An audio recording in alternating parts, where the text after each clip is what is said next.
This is In Depth. The ritual of the leader of the free world presenting the State of the Union goes, well, way back to George Washington in 1790. Well, wouldn't it be something if we could somehow see that today? Well, Tuesday night, we witnessed an address to a joint session of Congress, the likes we have not seen. President Biden was pumped up and collided at times with some very irate members of his opposing party. Joining us tonight, our longtime political analyst, Dr. Robert Dion, associate professor at the University of Evansville. Dr. Dion, first of all, recent polls have shown 4 out of 10 Americans basically say they're worse off financially than they were before President Biden took office. That is sometimes a standard bar of how things are going the year before an election. What did you get out of that last night? Your initial reaction? Sure. Well, going in, the situation was pretty challenging for the president, but I'm inclined to think that some of the early indications are that it was a good night for the president. The initial flash polls, they call them, were uniformly positive. That's often the case for a president, but I think Biden looks better today than he did before. But in the big picture, you think about it, the American people have been through a really rough time. Inflation, job cuts, wars, there's the coronavirus. People have really been through the ringer.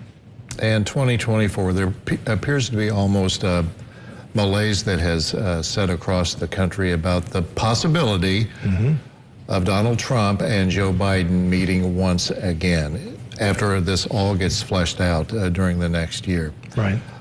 What's your take on that? Well, it's still early. We're in February of 23. You know, Donald Trump announced his presidency, and he hasn't done a whole lot since then.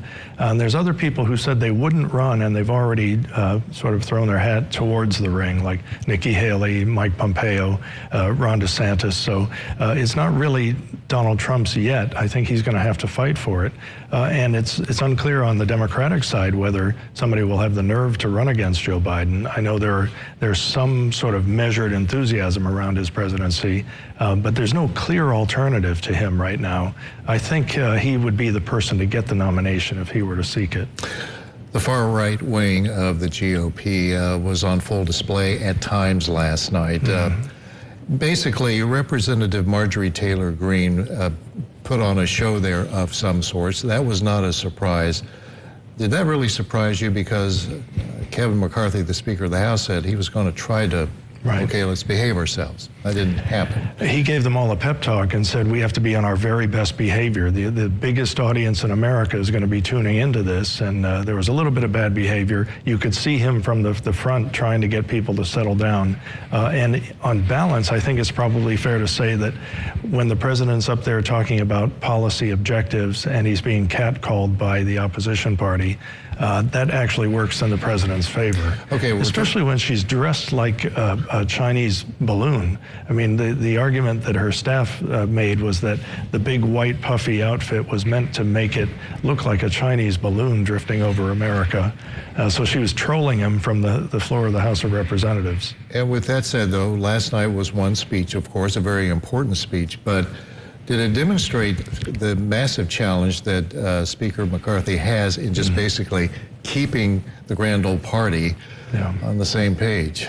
It's not going to be easy. We were back in divided government. We've got the Republicans in control of the House, but it's unclear what direction they're going to go. Speaker McCarthy had a heck of a time just securing the speakership, and last night he couldn't get people to behave properly. He's in a very high stakes negotiations over the debt ceiling. But he himself, when Biden was pointing the finger on the Social Security and Medicare argument, you could see McCarthy shaking his head, and that almost, I think that's possibly what might have set a few of those lawmakers off. Agreed? Well, the argument was that Joe Biden was carefully leading them down that path and saying, you know, there are some among you who have said we should sunset every federal program. And then there was the outcry from the room. And he said, look, I'll send you the bill if you want to look at it. And Rick Scott today, he was talking about Senator Scott from Florida.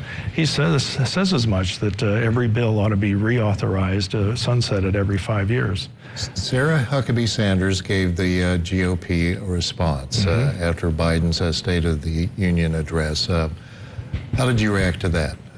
It was an interesting choice because she's half the age of the president. He's the oldest president, and she's the youngest governor. She made a point of that, too. Yeah, and she's a fixture on the right. She's associated with the Trump administration.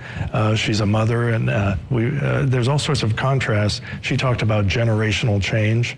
I think in some respects, it's very hard to be the person who gives the opposition response because you're always at a disadvantage compared to the pomp of the presidency. There were moments where she did well, when she talked about the Little Rock Nine, for example. And then there were moments where she seemed to be talking to a very small sliver of an audience on the right, using certain code language that the average American is less interested in. Usually we see special guests at the State of the Union address, and last night, obviously, Tyree Nichols' parents were in that gallery. With that said, it just seemed to present the massive challenges, whoever assumes that office, the presidency, in 2024, there are so many dynamics that are hitting the American people right now. And police reform, potential police reform, what we saw in that video of Tyree Nichols, that is something that is going to weigh heavily because images can be so very important. You know, he quoted the mother of Tyree Nichols, who said, out of this terror, out of this horror that I've experienced, something good has to come of this. And he said, let's finish the job. Not long after George Floyd was killed, Senator Tim Scott and Senator Cory Booker got very close. They got very, very close to a compromise, a bipartisan compromise, and it fell apart at the last minute. It's unclear whether Scott is as poised to do this again, because now he's going to run for president next year. But it would be wonderful if we could do something and move in the right direction. Surely there's something that people could agree on. But can that happen in the climate that we have right now? We've got less than 30 seconds. Can somehow there be some type of transition into real bipartisanship? I think there's some desire among the more responsible lawmakers to do something to compromise on at least those things they can agree on and pass something rather than nothing. All righty. Dr. Robert Dion, as always, it's great to see you, great to talk to you, and your perspective is always appreciated. Thank you. All right. You're watching Eyewitness News at 9.